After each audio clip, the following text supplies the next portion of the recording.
Baiklah, Assalamualaikum warahmatullahi wabarakatuh. Kami dari kelompok 8 akan mempresentasikan hasil dari diskusi kami, yaitu dengan materi akuntansi asuransi syariah. Untuk yang pertama yaitu puji syukur kehadiran Allah Subhanahu wa taala, salawat beserta salam kita kirimkan kepada Nabi besar kita, yakninya Nabi besar Muhammad Shallallahu alaihi wasallam. Yang kami hormati yaitu Ibu dosen pengampu pada mata kuliah akuntansi syariah dan teman-teman semua. Baiklah, kami dari kelompok 8 yang beranggotakan yang pertama yaitu saya sendiri, Adek Sukma Putri dengan nomor BP 19110043 dan yang kedua yaitu Neneng Ismawati dengan nomor BP 19110044. Baiklah, untuk pembacaan materi pertama akan dibacakan oleh Neneng Ismawati. Kepada Neneng dipersilahkan.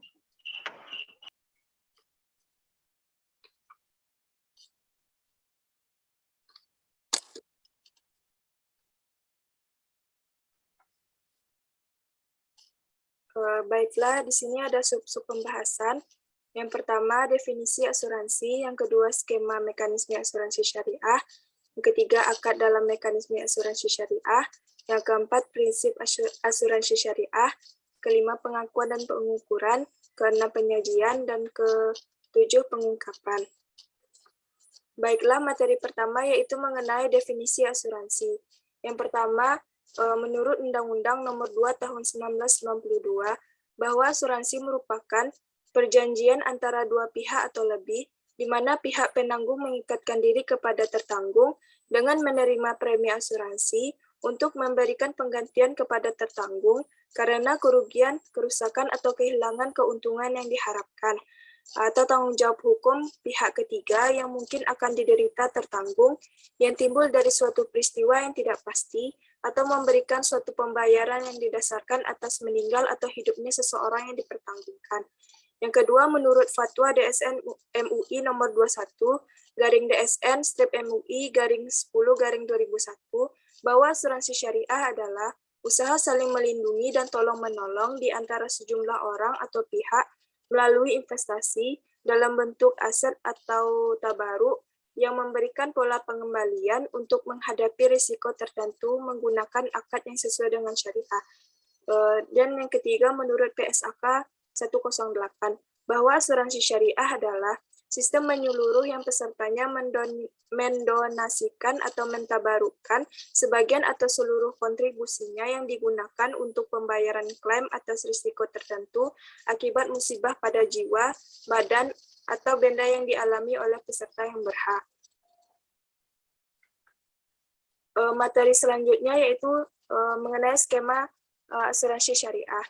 Yang pertama, skema mekanisme asuransi syariah untuk kontribusi tanpa investasi, di mana premi nasabah ini hanya dibagi menjadi dua hal, yaitu untuk dana tabaruk, yang di mana dana ini dikumpulkan dari seluruh anggota yang nantinya akan digunakan untuk pembayaran klaim atas risiko yang dihadapi sesuai dengan akadnya masing-masing. Dan kemudian sebagian lagi untuk ujroh. Ujroh yaitu imbalan kepada pengelola asuransi yang dalam hal ini yaitu perusahaan asuransi. Nah, ujroh inilah yang menjadi hak pengelola perusahaan, pengelola dan menjadi pendapatan. Takaful dana pemegang saham ini terdiri dari ujroh dari peserta, kemudian bagi hasil dari hasil investasi. Jadi dana tabaruk ini bisa diinvestasikan dan nantinya memperoleh bagi hasil. Bagi hasilnya nanti akan dibagikan sebagian untuk peserta dan sebagian untuk perusahaan. Dan kemudian ada surplus deficit underwriting, yaitu selisih antara pendapatan dan beban underwriting dari dana tabaruk, dan sementara surplus deficit underwriting dana tabaruk adalah selisih antara pendapatan underwriting dan investasi dari dana tabaruk yang beban underwriting dari investasi. Nah, ini semua setelah diperoleh dari dana tabaruk, maka dikelola dan digunakan untuk klaim atau reasuransi atau pajak. Nah, ini juga menghasilkan surplus underwriting, dan surplus underwriting ini ada sebagian untuk nasabah dan sebagian lagi untuk perusahaan. Nah, yang nantinya untuk nasabah ini akan dibagi secara individu. Makanya kalau di perusahaan asuransi syariah itu bisa saja si nasabah itu nanti mendapatkan imbalan dari surplus underwriting selain menerima klaim. Dan kemudian di sini ada presentasi untuk perusahaan asuransi yang akan menjadi pendapatan asuransi. Uang yang diterima oleh perusahaan asuransi inilah yang akan digunakan untuk operasional perusahaan dan kemudian mendapatkan profit. Selanjutnya, mekanisme asuransi syariah untuk kontribusi sekaligus investasi. Di sini bedanya hanya kalau yang tadi hanya dibagi dua. Sekarang kalau sekarang ada dibagi tiga, yaitu ujroh, tabungan nasabah, dan tabaruk. Bedanya di sini ada tabungan nasabah.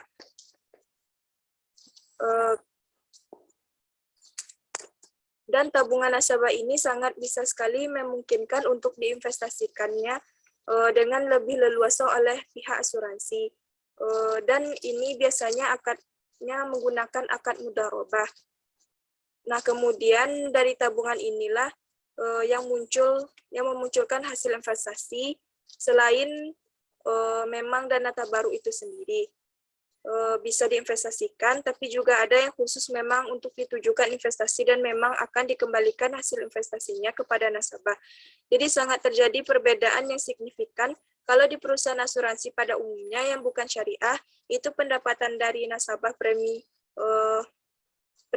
pendapatan dari premi nasabah ini menjadi pendapatan perusahaan asuransi. Kalau pada investasi di asuransi syariah, ini hanya dipisahkan. Yang menjadi hak milik perusahaan adalah bagian ujrahnya saja. Kemudian asuransi syariah ini dibagi menjadi dua hal, yaitu jangka pendek dan jangka panjang. Jangka pendek yaitu akad asuransi syariah memberikan proteksi untuk periode hanya sampai maksimal 12 bulan atau memungkinkan penyesuaian persyaratan akad pada ulang tahun polis. Jadi maksudnya bisa disesuaikan atau diperpanjang atau tidak. Yang kedua, jangka panjang, di mana akad asuransi syariah ini jangka waktunya lebih dari 1 tahun. Materi selanjutnya yaitu akad dalam mekanisme asuransi syariah. Di sini ada tabaruk, yaitu akad yang dilakukan dalam bentuk hibah dengan tujuan kebajikan dan tolong-menolong antar peserta, bukan untuk tujuan komersial. Yang kedua, wakalah bil ujroh. Akad pemberian kuasa dari peserta kepada perusahaan asuransi untuk mengelola dana peserta dan atau melakukan kegiatan lain dengan imbalan pemberian ujroh atau fee.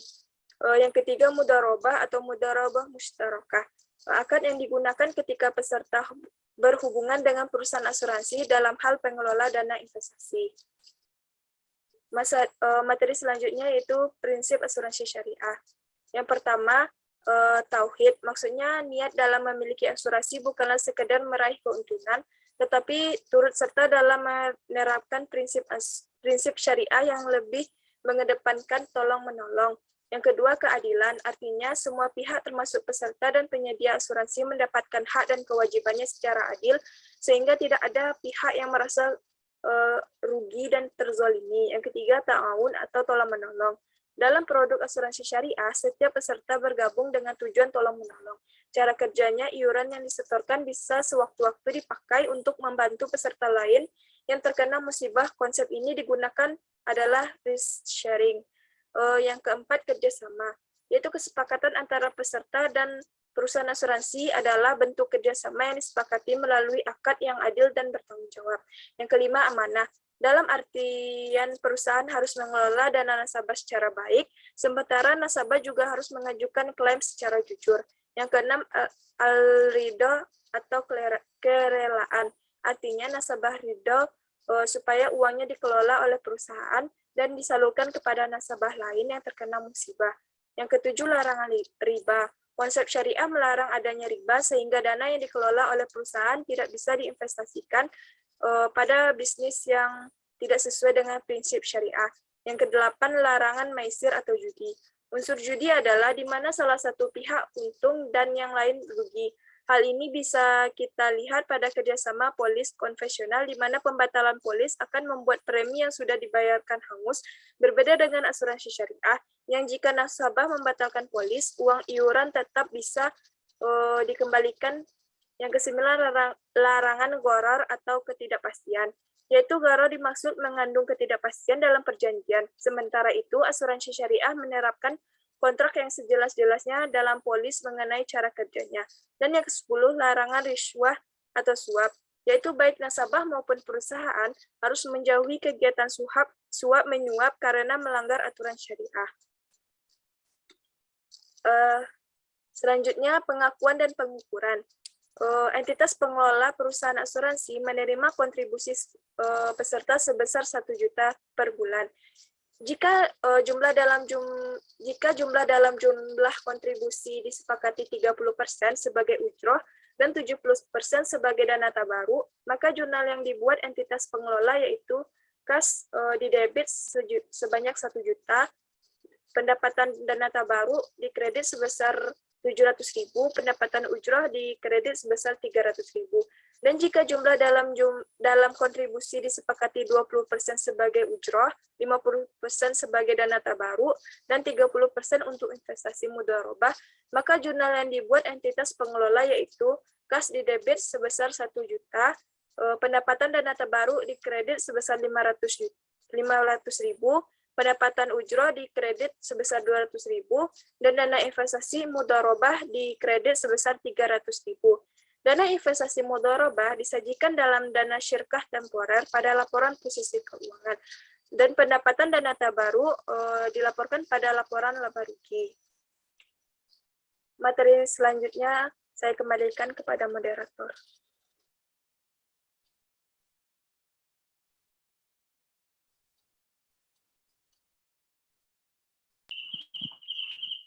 Baiklah, untuk materi selanjutnya yaitu akuntansi beban operasional. Yang di sini yaitu dikeluarkan biaya administrasi dan umum untuk operasional perusahaan asuransi sebesar 500.000, penyusutan peralatan tahun berjalan sebesar 300.000. Yang yaitu didebit biaya administrasi dan umum sebesar 500.000, biaya penyusutan peralatan didebit sebesar 300.000, dan di kas sebesar 500.000, dan akumulasi penyusutan peralatan sebesar 300.000.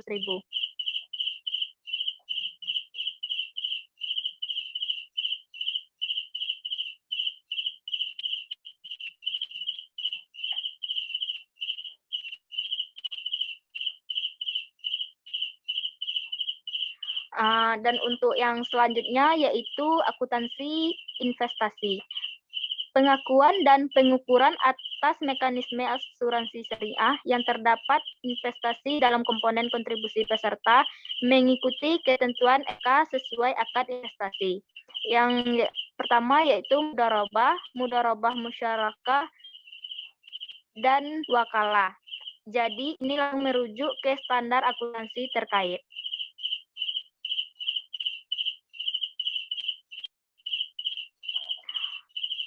Dan untuk selanjutnya yaitu pengukuran surplus dan defisit underwriting. Yang di sini yaitu dana tabaru dikelola oleh perusahaan asuransi, hasilnya kemudian ada yang digunakan untuk klaim pembayaran ke perusahaan reasuransi, hasilnya akan menghasilkan surplus atau defisit. Yang di sini yaitu dana tersebut, surplus atau defisit, kebijakannya bisa dibagi menjadi 3. Yang pertama yaitu semuanya bisa digunakan untuk penambahan saldo pada dana tabaru, tapi ada juga yang bahwa surplus dan defisit diperoleh itu diberikan kepada peserta secara individual dan sebagian juga untuk dana tabaru. Persentasenya tidak harus 50%, tetapi sesuai dengan kebijakan perusahaan. Dan yang paling penting itu harus disepakati pada saat awal asuransi syariah. Dan untuk yang selanjutnya yaitu selanjutnya bisa dibagi menjadi 3. Yang pertama yaitu bagian entitas pengelola, yaitu ada bagian untuk pengelola asuransi atau perusahaan asuransi. Bagian untuk entitas pengelola dan peserta untuk entitas pengelola dan peserta secara individual diakui sebagai pengurangan bagi pendapatan surplus underwriting.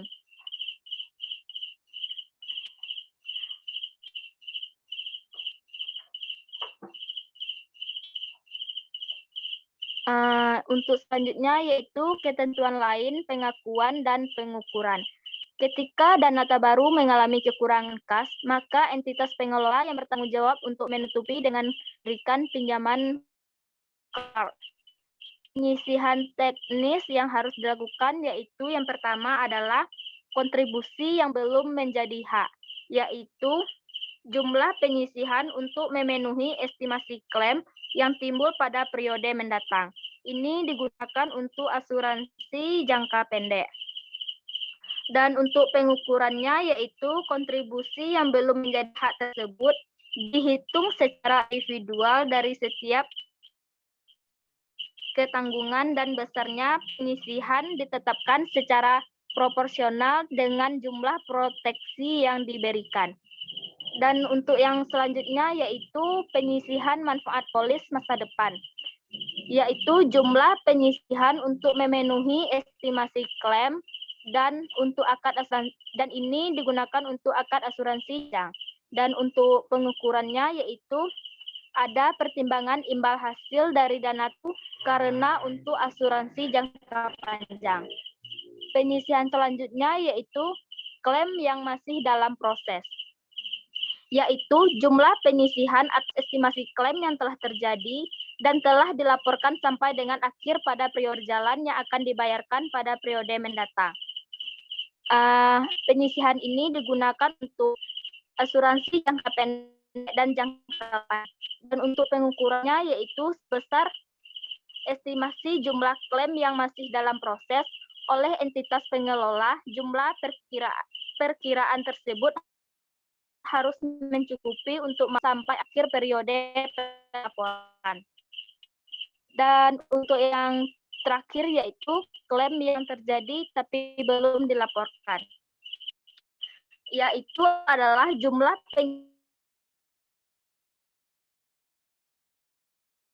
yang telah terjadi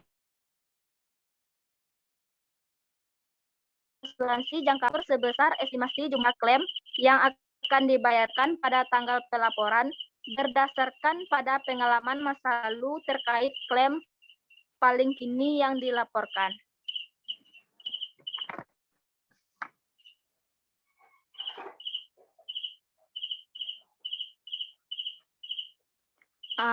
Untuk selanjutnya yaitu penyajian. Yang pertama yaitu di sini adalah laporan keuangan. Di sini ada yang aset liabilitas dan juga ada yaitu laporan surplus defisit underwriting dana tabaru, yaitu kumpulan terkait aktivitas dari penggunaan dana tabaru, perolehan pengeluaran untuk dana tabaru. Yang ketiga yaitu laporan perubahan dana tabaru, yaitu yang berisi tentang mutasinya dari saldo awal, kemudian ada mutasinya berapa kemudian diperoleh sampai saldo akhir. Dan untuk yang selanjutnya laporan laba rugi di sini khusus untuk mencatat operasional dengan perusahaan asuransi.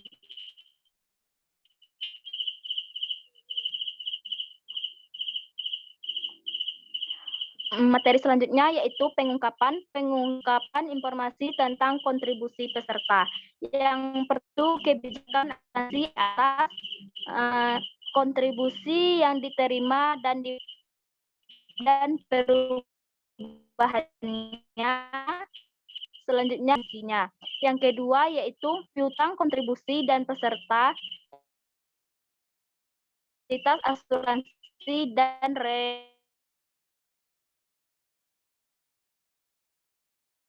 Yang ketiga yaitu rincian kontribusi untuk bagian risiko dan ujrah dari total kontribusi peserta per jenis asuransi. Yang kelima yaitu kebijakan alokasi surplus defisit, underwriting, dan tabaru. Dan yang terakhir jumlah pinjaman dana untuk menutup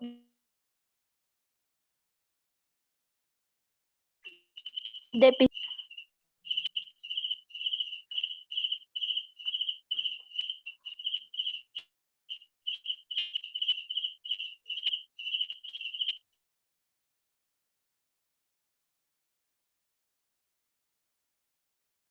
Tentang dana investasi.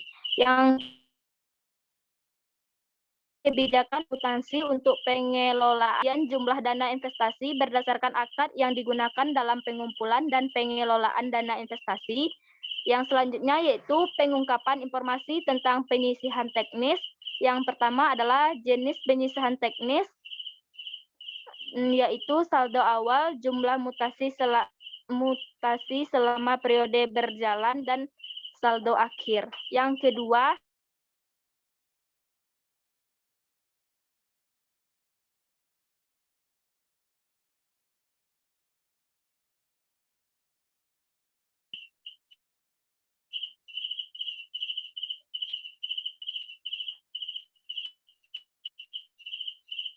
untuk pengungkapannya yaitu pengungkapan informasi tentang saldo dana tabaru. Yang pertama adalah pihak yang menerima pengalihan saldo dana tabaru jika terjadi likuidasi atas produk atau entitas pengelola.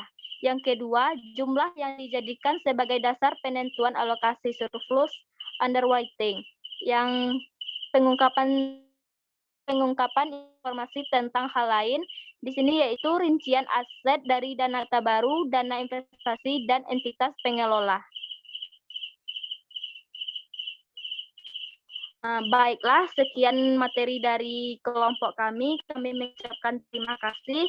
Wassalamualaikum warahmatullahi wabarakatuh.